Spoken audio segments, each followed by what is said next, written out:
দেখো বন্ধুরা, আমার কর্তামশাই আজকে বাজার করে নিয়ে এলো কাঁকরোলের পুর খেতে ভীষণ ভালো লাগে।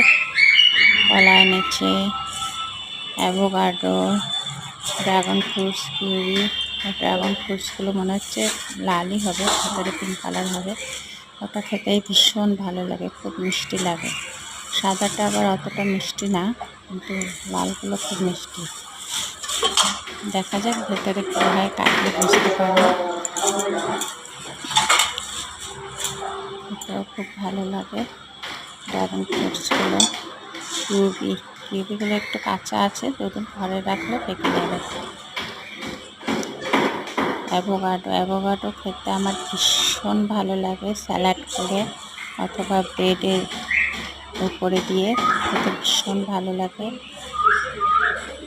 খাওয়াও ভালো, ওয়েট লসের দিক থেকে অ্যাভোকাডো খাওয়া ভীষণ ভালো। ফুলগুলো গুছিয়ে রাখলে খুব সুন্দর লাগে গুছিয়ে রাখতে। এরকম একটা ফ্রুট ভর্তি ডাইনিং টেবিলের উপরে রাখলে খুব ভালো লাগে।